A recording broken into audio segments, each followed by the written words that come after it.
Hi, Cuff.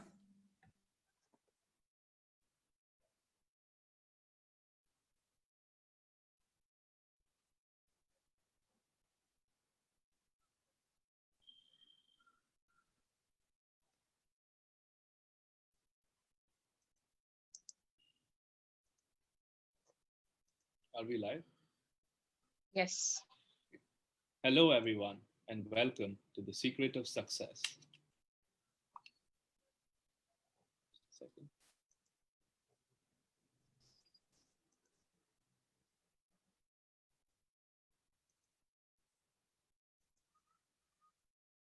Yeah.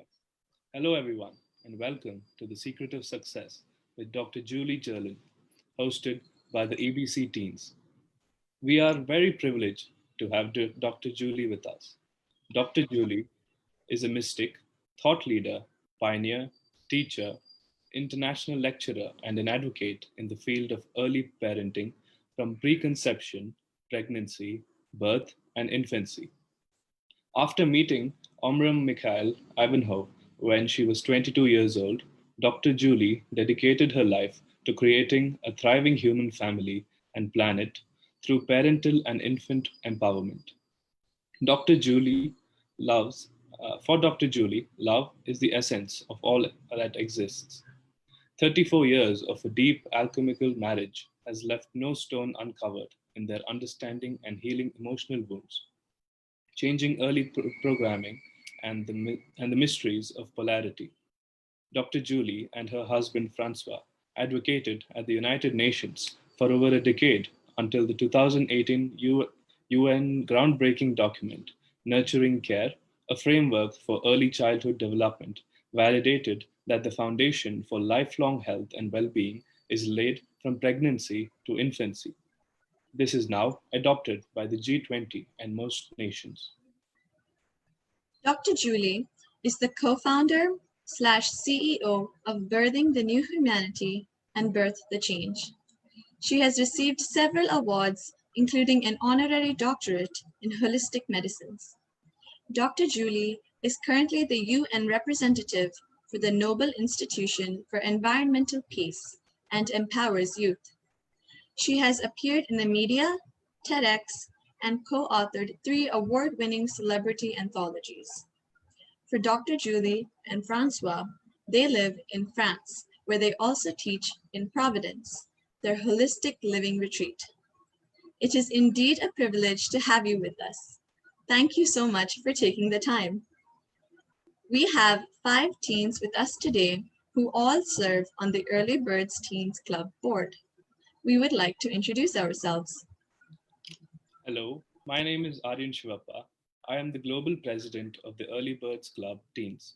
I am 17 years old and I'm a student studying in the 12th grade. I live in Bangalore, India. Hi everyone, my name is Shreya Seshadri and I serve as the vice president for EBC Teens. I am 18 years old and I live in Connecticut, USA. Hi, my name is Kashi and Kashi Nair. I'm 13 years old. I live in New York and I am going into 8th grade. Hello, I'm Aryan Singh Bes. I'm 13 years old and I live in Kochi, India.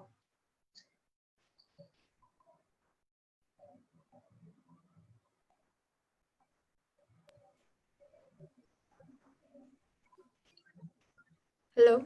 Yeah. My name is Anushka. I am 17. I live in Bangalore and I study in the 12th grade. So I just want to speak a little bit about the EBC teens. The Early Birds Club for Teens is a youth organization aiming to create a global community of powerful citizens and compassionate leaders.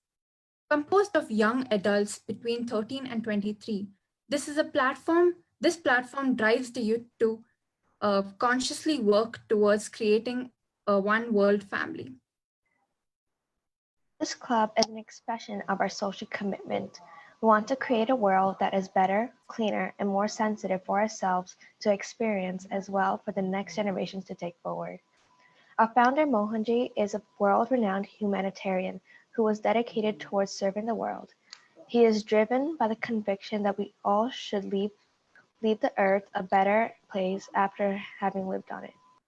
Mohanji has created a number of platforms, one of which being the EBC, to aid others in adding value to society through consistent acts of kindness and compassion. Our club seeks to empower every teen such that they have the skills and self-confidence to build their own success in whichever field they choose. Our club is a bridge between the child's potential and adult's power to benefit the global community. It is for this reason that our club encourages the youth to arise early in the morning. Once awake, we follow a simple yet significant morning routine, inclusive of calming yoga, reassuring affirmations, and motivational quotes to kickstart our day. The mind is the most impressionable during these early hours, and our routine sets the tone for a positive and purposeful day.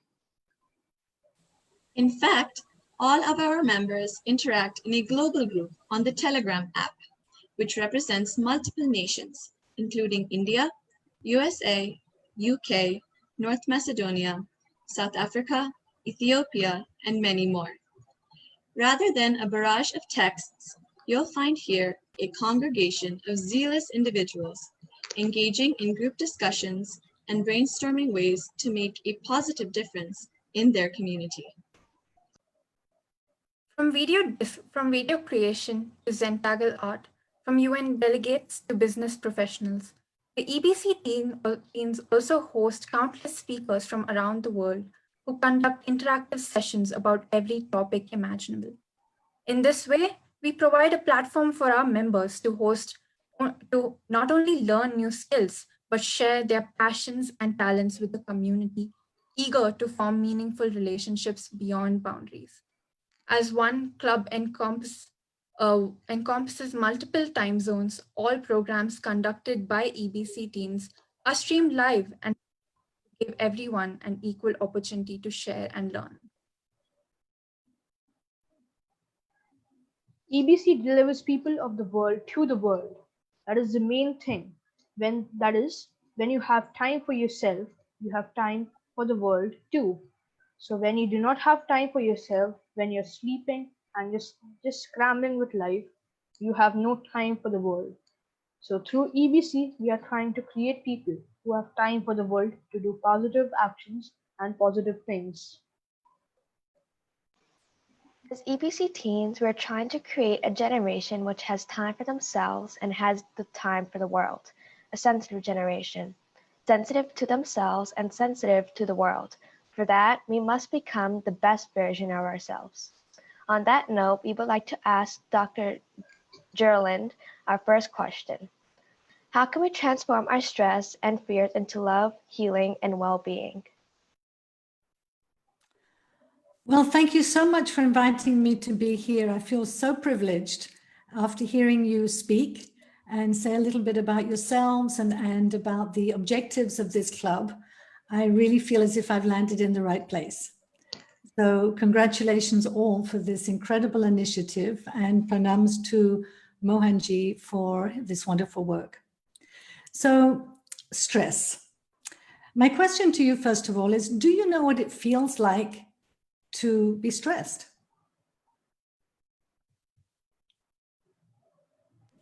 Yes. Anushka? Yes? Yeah. Yes, of course. What does it feel like? It feels like the world is crushing you up. It feels like you have nowhere to go, nothing to do. But at the same time, you have a lot of things to do. So it's like a powerhouse of all different emotions in one brain. Absolutely. That was very, very well described, because we know this feeling, don't we? Even starting off very, very young, even babies, when they cry, they experience this intense stress. And the United Nations has even said that this is the pandemic of the 21st century. So today, around the world, more people are dying of stress and stress-related diseases and illnesses and ailments than anything else. So it is really, really vitally important that we understand what it is. We know that when we feel stressed, that this is not a good place to stay in. So if you like, I'll just spend a little moment explaining this. So what happens when we get stressed? We're triggered in something. And for many of us, it could be something different. Some talking in front of a camera, others exams or whatever it is when somebody speaks to you. We all know when we're triggered with stress, what actually happens in our body. So the body secretes very powerful hormones called adrenaline. You've all heard of adrenaline, I guess. So adrenaline is that fight or flight hormone. So it sends all the energy from our health system inside our body to the arms or the legs so that we can run or fight. And if we can't do either one of those, we freeze to save our life. Now, if our life is in danger and it's a real fear that we need this energy to fight for our lives, then adrenaline is fantastic. However, mostly in our time, we get afraid of something that we can't do anything about. We can't fight a system. People try, but then they just get sick. Because when you are fighting something, when you put fight in your head, I'm going to fight disease, for example, it's self-defeating because you put yourself into secreting adrenaline and your immune system goes down and all your body's ability to repair itself, to heal itself is out. So all you can do is freeze. And this is the precursor of all disease. So constriction, everything locks down. That's where you said you felt this lockdown. And life is movement, is expansion, is growth. So we have to first of all understand that fear and stress, most of the time, are really counterproductive. So when we experience this stress, we become less intelligent because we activate our reptilian hindbrain. And so we just lash out, we do things without thinking, we make decisions that later cost us a lot. So we become less intuitive because it cuts us off from our higher link with life, which is intelligent, where we get our intuition from our higher resources. It's just there to save our lives. So this is what we have to, it's this pandemic all over the world of this stress. We have to really understand, no, this is not good. We must stop it. So that's the first thing. I can't allow myself all day long to live in stress. So what do we do to stop this? So this is where we have another set of hormones in our body called oxytocin, the love hormone, and endorphins, the well-being hormone. So once we know consciously that I have a choice, because these two groups of hormones, they're like two columns in us, fear and stress, and love and well-being. And they are antagonistic. You can't have both of them at the same time. It's one or the other, right? So it's a choice. Most people don't know they have a choice, but we do. So if, let's imagine now you're stressed because of exams or something is going on, how can I shut down the adrenaline which is a very powerful chemical, and fire up the love hormone, oxytocin, and endorphins? This is the key, and not many people are teaching it. So that we can instantly, at any time, anywhere, inhibit the stress hormones and fire up the love and well-being hormones. And everybody has the choice at any time. And when you're in love, in other words, secreting oxytocin, your immune system goes up. So we're now talking about the fear of a virus. So what happens if I fear this virus? I start to secrete my panic hormones. I can't run. I can't fight.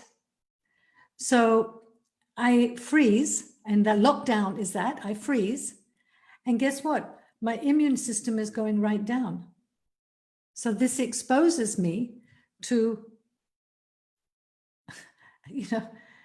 so the only real answer to this is, how do I secrete oxytocin, which allows my immune system to go up, to become more intelligent, more intuitive, feel loving and connected with everybody, more creative. Isn't that what we all want? Of course it is. So that's the answer to that one in a nutshell. Thank you so much, Dr. Julie, for that illuminating answer. Our next question is, what do you believe to be the secret to long-term inspiration, happiness, health, and empowerment? How should we achieve this? Another excellent question. So what we've just talked about, we will just add to this. What we know today is that what the mother lives during pregnancy sets us up with subconscious programs. And you're all millennials, so you're born in this age of computers, computer programs, you update your software, right? So what we haven't been taught is that we can and must do this for ourselves as well. We all have programs, and you know what it's like. You have a program. For example, my father always told me, this is a nice little program, but still it's a program. He said to me, and always said to me, oh, you're like me. We're tone deaf. We can't sing. And so guess what? Until I was 22, I would listen to music, mouth the words, but not sing. Because I had been programmed by my parents not to sing. And then I decided, hey, I don't want to listen to my father like a parrot on my shoulder telling me I can't sing. I'm going to change the program. And I changed the program, which is something that everybody should be able to do. And now I can sing. So from the moment of conception, we are getting from our parents, from society, programs. And some of those programs are fantastic. Some of them are not.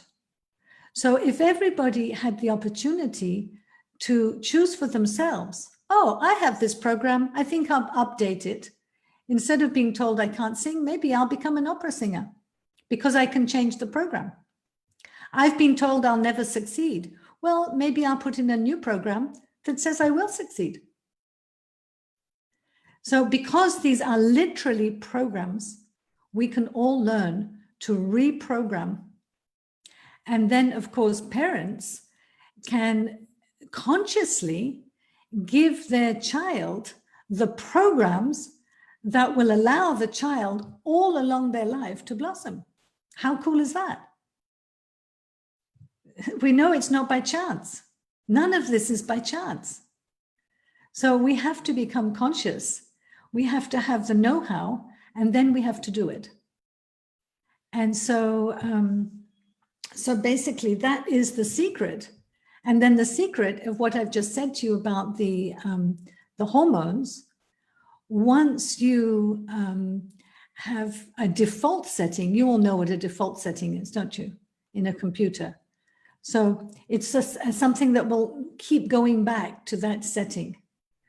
So once you have the default setting in your body of love and well-being, because it's a very strong chemical, whatever happens, you might have a sudden fright, a sudden upset, something that happens, and then your body says, oh, that doesn't feel good, and it immediately goes back without you having to think about it, to that love, connection, well-being.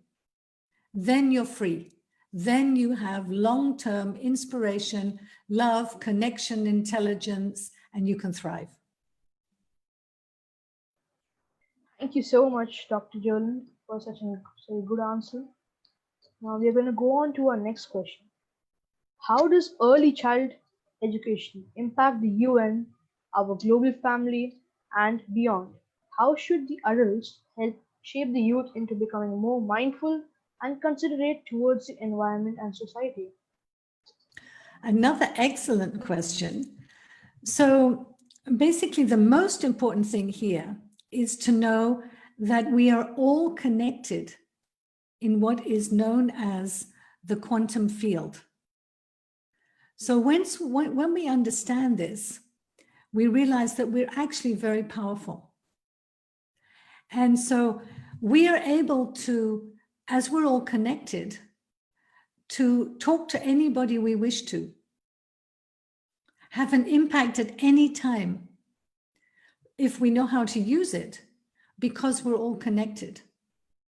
So one of the things that every child should be aware, that the thoughts they have, the feelings we've already talked about, the stress feelings and the hormones, is that we are powerful beings. Wherever you are affecting the whole. You don't have to go to the United Nations to affect them, because we're all part of one living organism.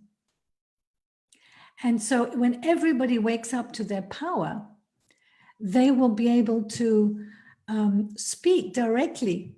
You can speak to your heads of state now. And if you know that it actually gets through and how to do it, then you are influencing society, you are influencing the UN, you are influencing, because every single human being on this planet is a cell in the body of the whole.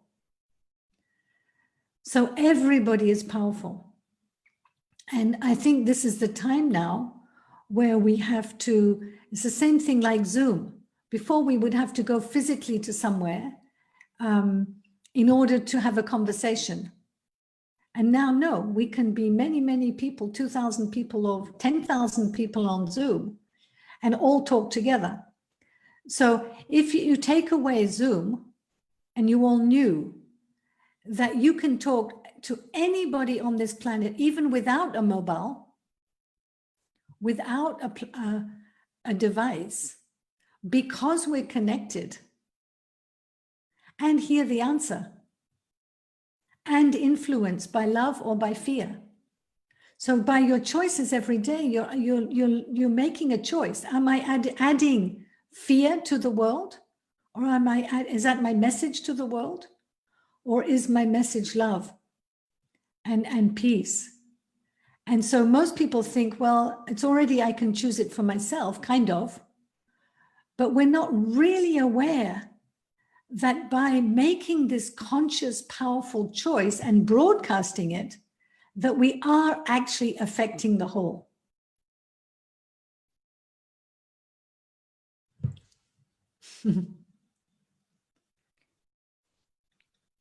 So that was a very lovely answer, Dr. Julie. The next question to you is, what is your message to the youth in terms of social service and unity?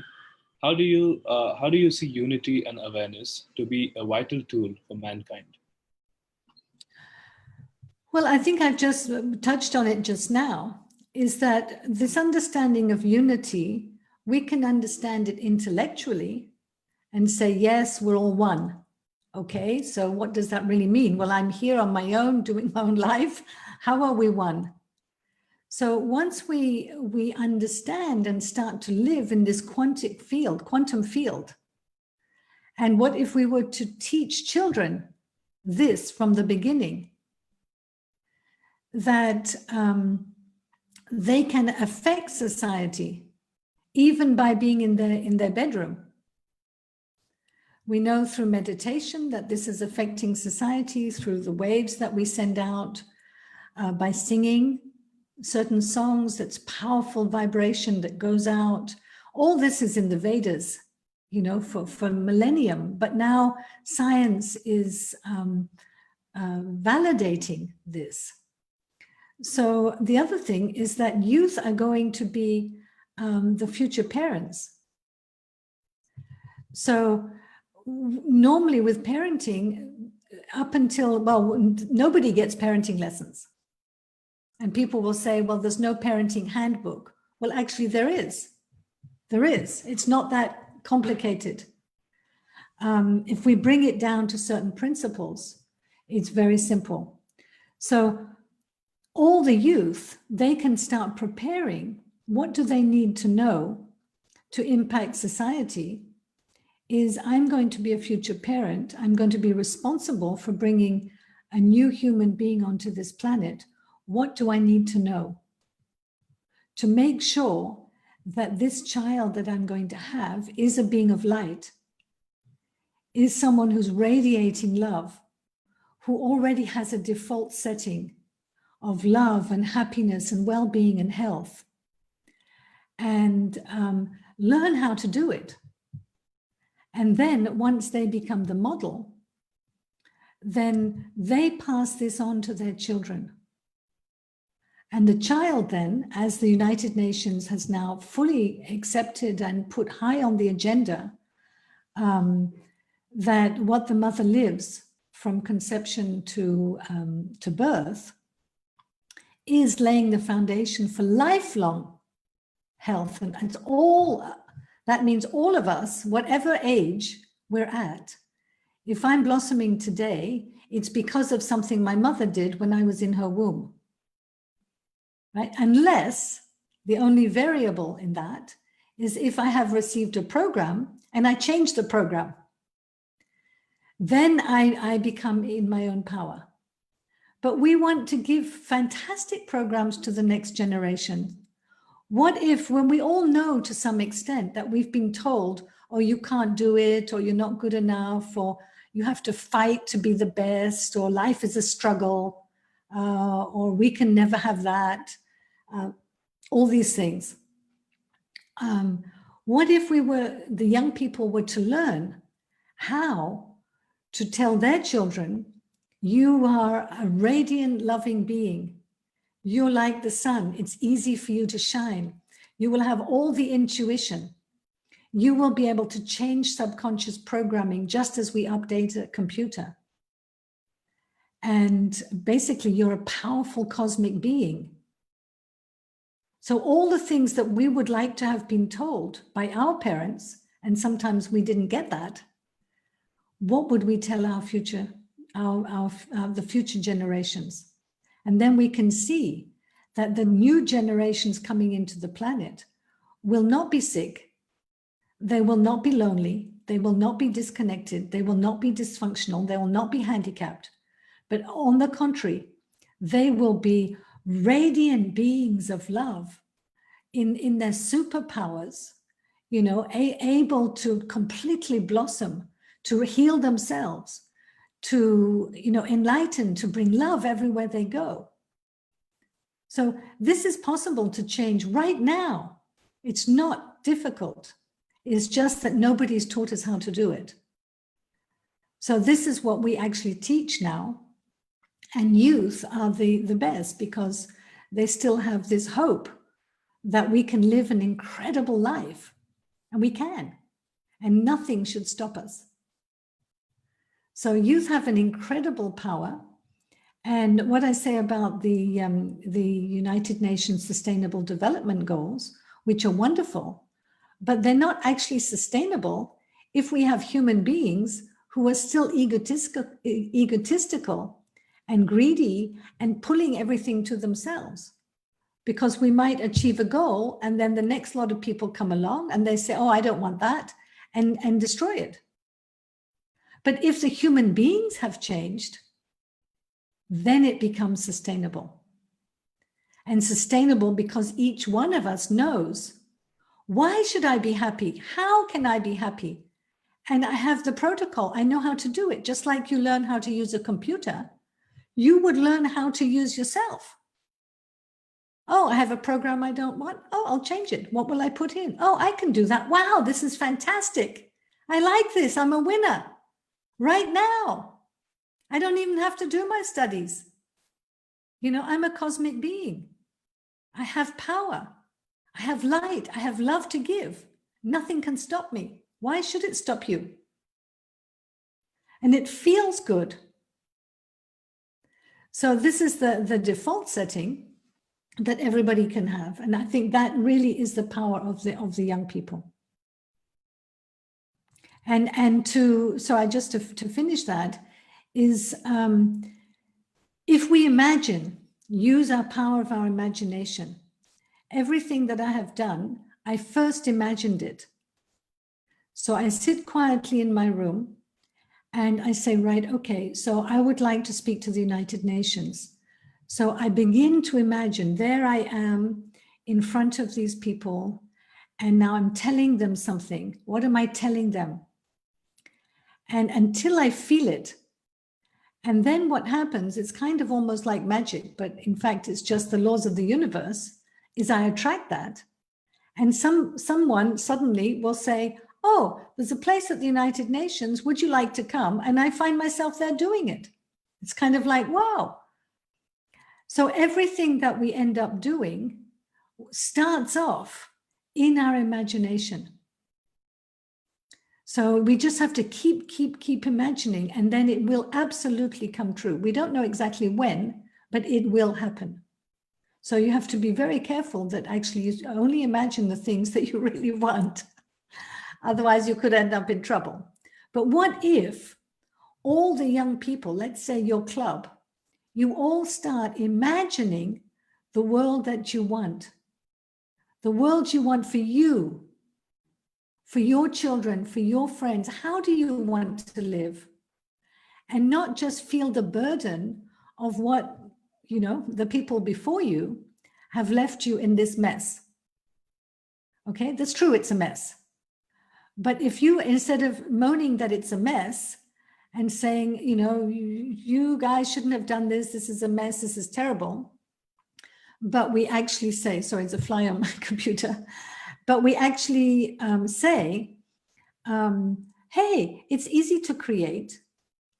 Let's get together and actually create the world we want. And there's a lot of youth around the world, a lot, right? So in your team, you can start doing that. Start imagining, put time aside where you're all together at the same time and saying, we're going to have, you know, I know you get up very early and you have time for the world. So you can actually say, during that time, we're going to have, you know, 15 minutes, 20 minutes, half an hour, where we imagine in detail the best possible world. People will be able to travel freely. Everybody will have food. Everybody will have a place to live.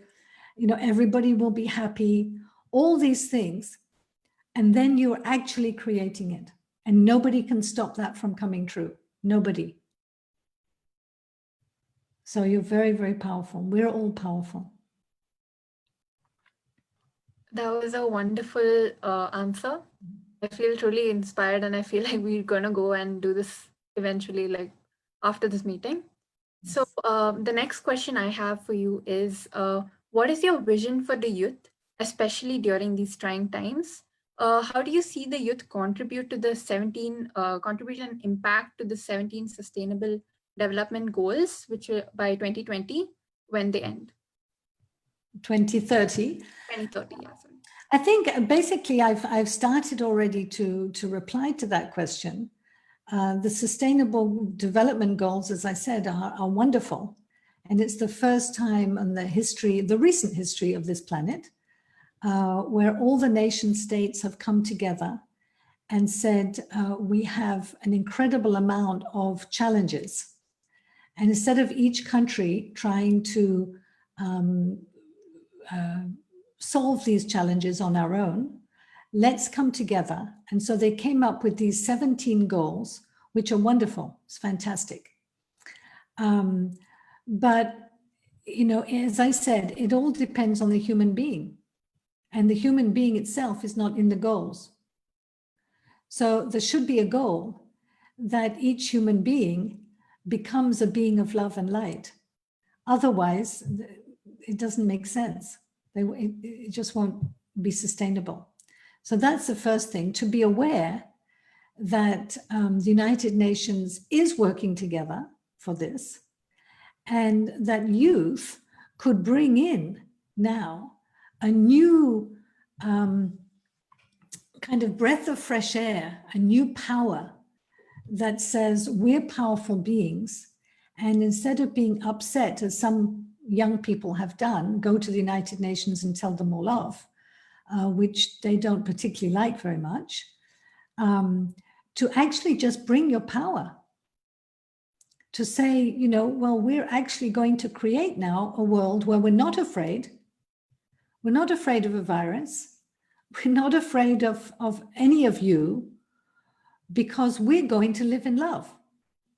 And as I said, fear and love, physiologically, it's one or the other. You can't have both. So if there are young people getting together all over the world who consciously choose love, which is what I believe that you're doing, because you say you care about the world and you want to do something for the world, then you are a force for love and for change. And that is the most powerful thing. And you just have to stand in that power. Don't let anybody knock you out. Is that you have to see that it's already done. That we are making this change. It is happening. This love is going to spread now throughout the whole world, and every young person is going to get the message. Everyone, right now, because we're all connected. We can broadcast this to every single human being on the planet, and not just human being, because the animals need to get that human beings are going to become beings of love. And we can say sorry to the animals. We can say sorry to nature. And this is what the youth can do, because we are sorry. We're sorry for this violence. We're sorry for this cruelty. We're sorry for these things. It shouldn't happen. No child should be hurt or abused. No human or animal should be. So let's say, sorry that this has happened. And now we're going to use our power and make a change. And it's going to be like this. And what is this? We don't have to think of all the details. We have to know that if we stay in the unified field of love, that is the most powerful thing. That is because then you're connected with your higher source in love. You receive your intuition, so everybody knows, they're guided, they know what to do. You've got everything on your side to be in health. You see what I mean? Everything has then become a virtuous circle. The more you're in love, the healthier you become, the more intelligent you become, the more wise you become, the more connected you become, the more powerful you become. So we have to make sure that this love is actually not just a passing sensation, but a default setting in our body. And then we are a power linked with all the other people on this planet right now that want this. And believe me, there are, it's like a tsunami of people now who are connecting in this field that are saying, no, we're not going into fear. No, we're not going to be stressed. We have the right to blossom. We have the right now, not when I finish my studies, not when I've got a family, not when I've got married, now. Nobody should be deprived of that happiness and that blossoming now. That's your power. That's our power. Thank you, Dr. Julie, for your valuable answer. Since we have 20 more minutes, with your permission, I would like to ask you another question. Yes, of course. So for many of the youth, we see that distractions are the major blockage towards our success. And since our topic is the secret of success, how would you suggest the youth to tackle distractions, and how would you suggest the parents what is the role of the parents to keep their children on the track? So for me, it comes down to creating the sensation. Is what I said right from the beginning. So we have whole groups of society now that are dependent on a very powerful drug. And that drug is adrenaline, is stress.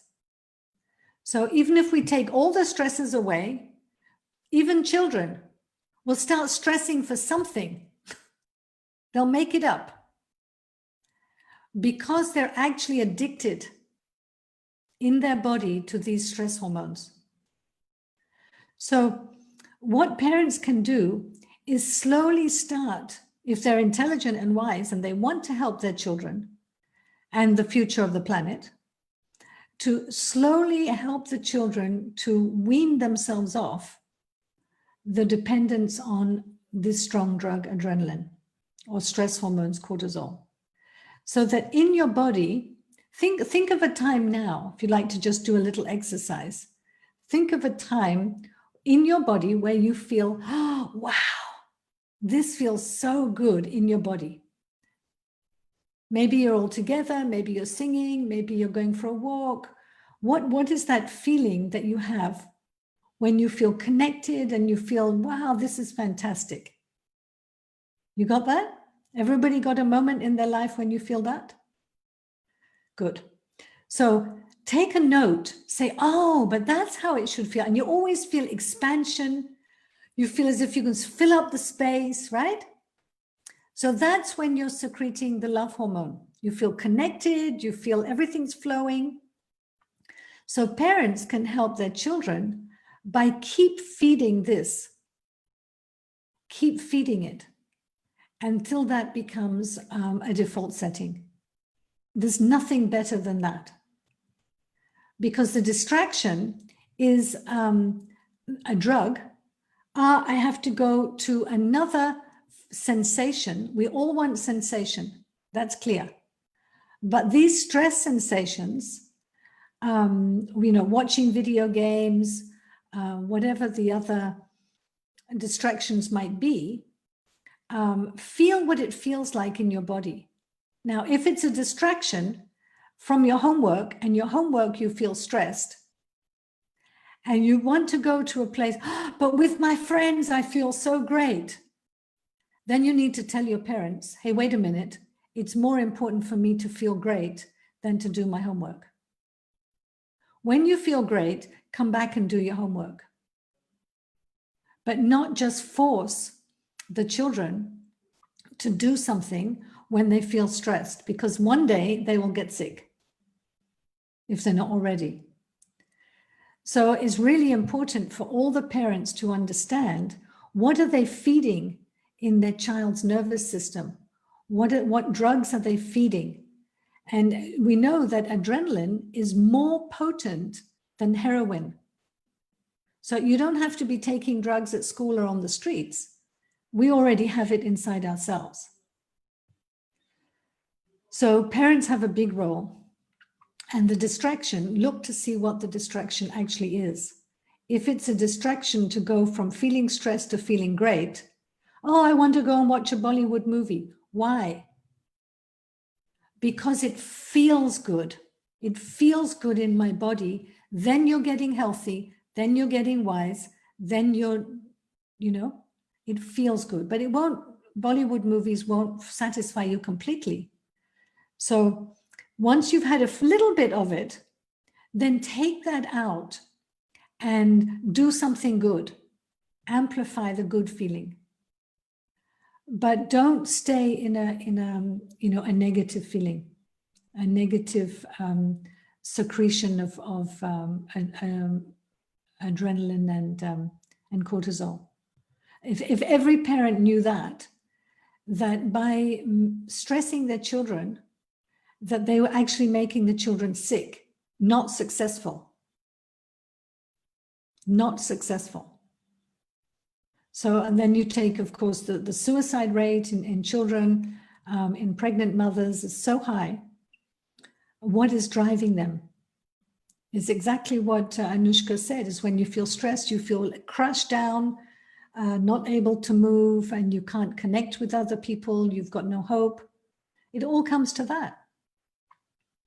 So we have to feel what it feels like in the body, and parents should learn this and not impose things on their children that for the child, it doesn't feel good. See what I mean? Because it will end up making them sick. So. That was a very inspiring answer, Dr. Julie. I would also like to ask you another question. Since you're so well versed in parenting and the relationship between youth and parents, the children and the parent, what would you comment on the situation when the child, gets perturbed or angry on his or her parent?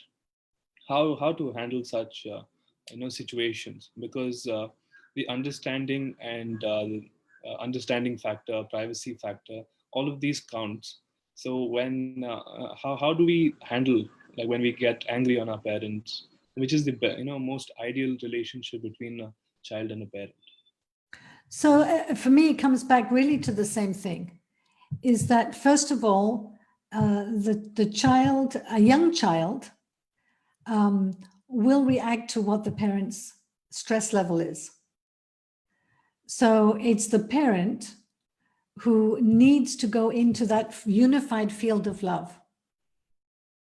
And then the child, because these two groups of hormones are not only antagonistic, which means you can't have both at the same time, they are both contagious. You know how stress is contagious. If your parents come in from work and they're all stressed out, how are you going to feel? Stressed, right? And then you're going to turn to your younger brother and sister and scream at them.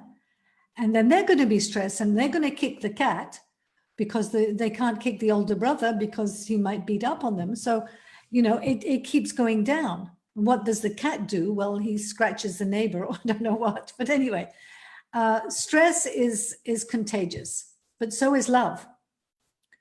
So everybody has to learn and take responsibility to say, if I am stressed, I am contagious.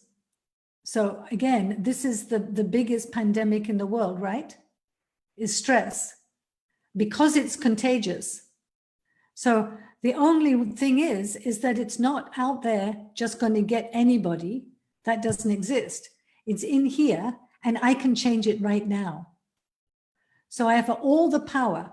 So a parent, stress will happen until we've all got the default setting all in, because we've practiced, and then that's it. That's how we are. That's the future. We all want to go there. So that fear and stress is a thing of the past. It's in the museums with the dinosaurs, okay? And so one day we say that's what humanity will be like. But right now we have a lot of stressed parents. We have a lot of stressed kids.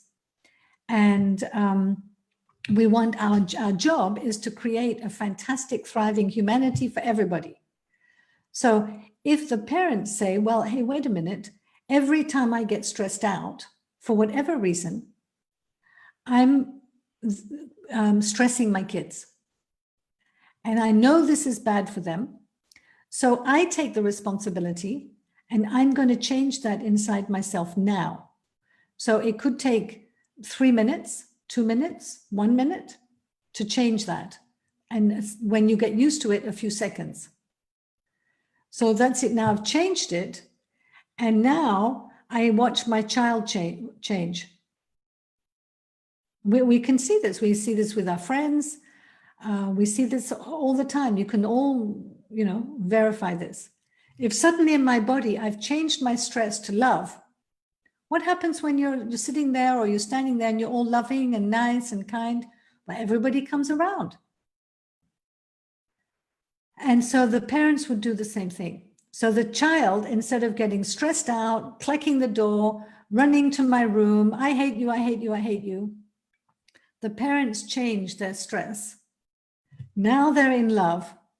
Oh, the all kids come running. Daddy, mommy, can you help me with this? Can you help me with that? You're so nice. I love you. Kiss, kiss, kiss. Let's go and play. You know, and happy family.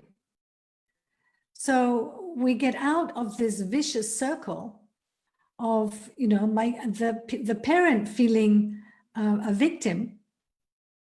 I get stressed because my kid is always crying or my kid is naughty. And so they're a victim. So then the child does something, and children do things. So then the parent gets upset and says, well, it's not my fault. It's because I have a child like this. I have a naughty child or a bad child or a sick child or whatever. And that makes me even more stressed. And the more stressed I am, the more stress the kid gets. And the more stress the kid gets, the more stress the parent gets. So we have to get out of what we call this vicious circle into the virtuous circle, which is, oh, I stop my stress. Now I'm in love. It's contagious. The child feels love now, not blamed, not shamed, not pushed away. Well, this feels good. We all come to people who are loving. Look how you've come to Mohanji, because he's a loving being and everybody flocks around him, right? So, and so if parents realized, if they want their children to really love them and listen to them, then they have to get into, they can't just say, oh, well, I'm stressed out and I love my child. I want my child to be successful. No, the children have got to say, no, no, no, mummy. If you love me, then you will be sending out love waves now. Okay? Because you can't say, well, I'm worried about my child, and that's the proof I love them. This has got to stop. And all of the parents do it, right? Oh, I'm pushing them to do their schoolwork because I love them and I want them to succeed. Well, no, actually, you're hurting them. That's actually the truth. You're hurting them and you're making them sick, and you're actually stopping them from succeeding. So every parent has got to know that, because if in their heart they really do want their child to succeed, then they have to start by changing their stress and their fear that the child won't succeed. That's what's creating the child to fail.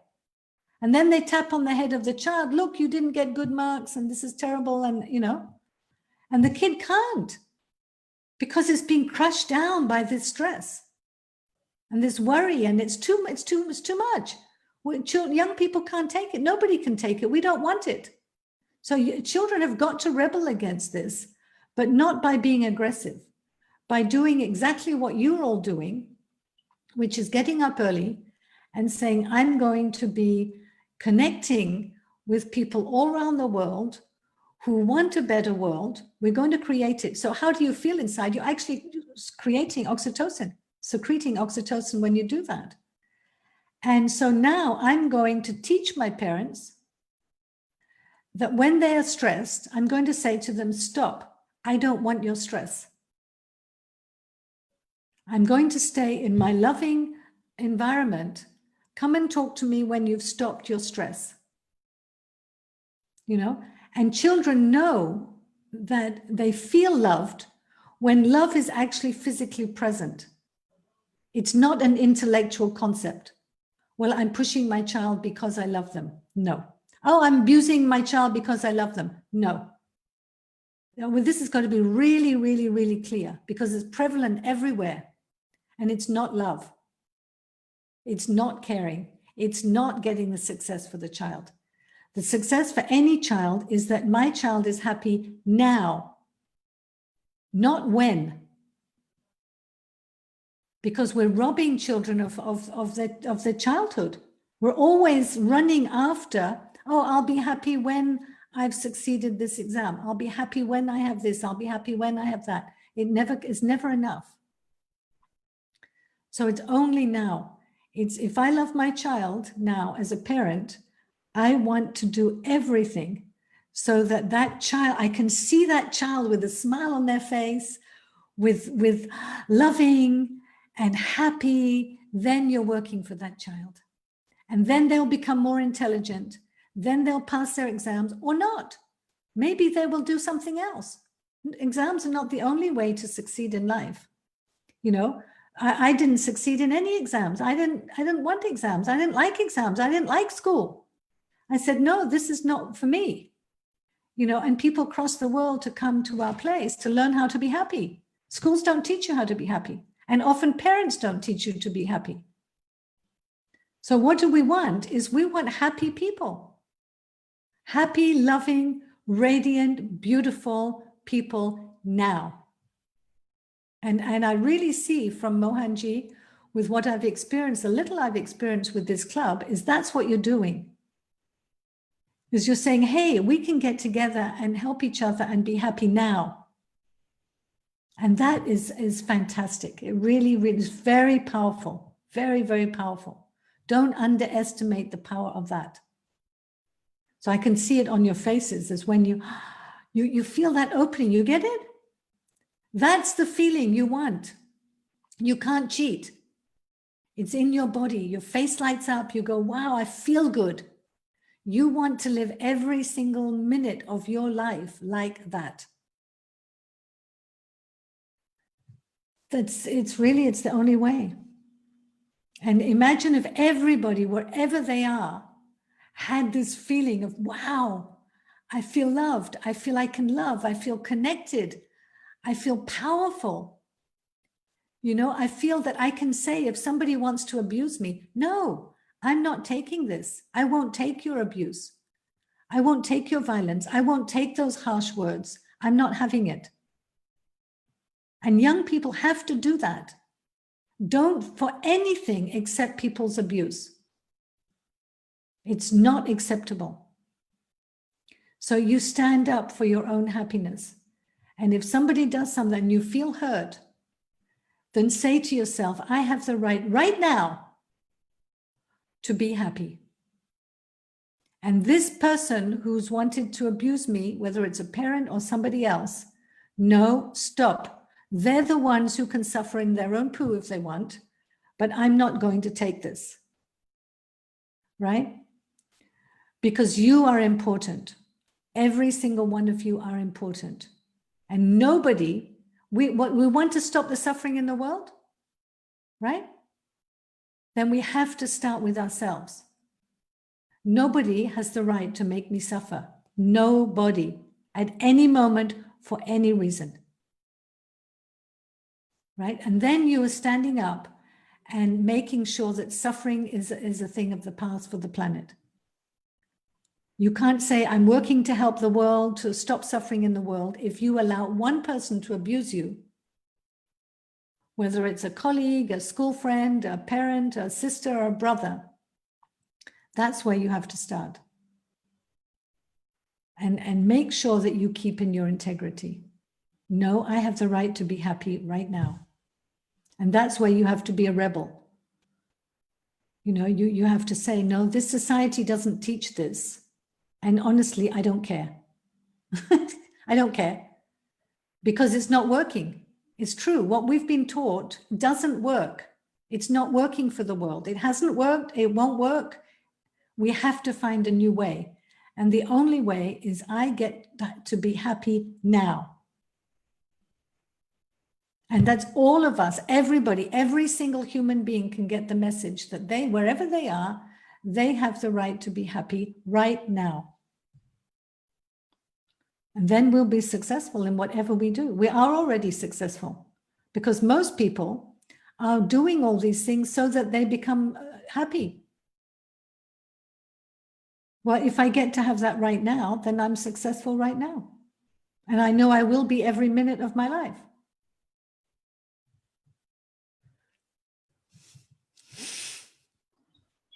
That was an amazing answer, Dr. Julie. When you were talking about how to handle people abusing you, I was just remembering how my father always tells that it is up to the people who want to sell their words of abuse, but it is your choice if you want to buy it. Yes. I think that is a very powerful line which he said. Absolutely. With that, I would like to conclude this meeting. Thank you, Dr. Julie, for answering all of our questions. Your answers have given us an in-depth look at happiness, inspirations, and the massive potential teens hold for this world.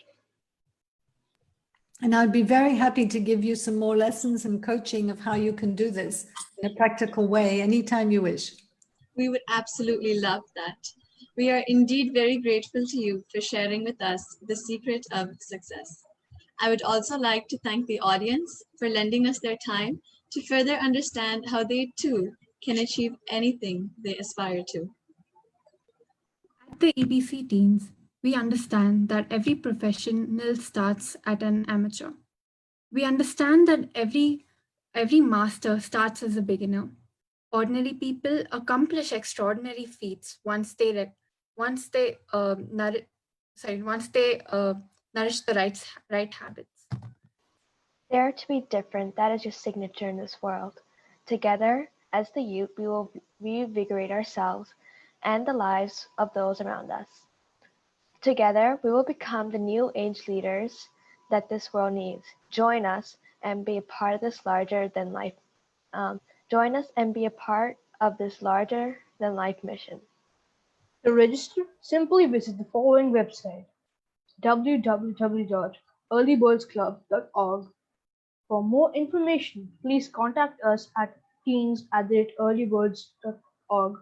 You can also reach out through Facebook, Instagram, or Twitter, which is @earlybirdsteens. Thank you, Dr. Julie, for this wonderful session. We really appreciate your time, and we want to thank, on behalf of everybody, for taking this wonderful session with us.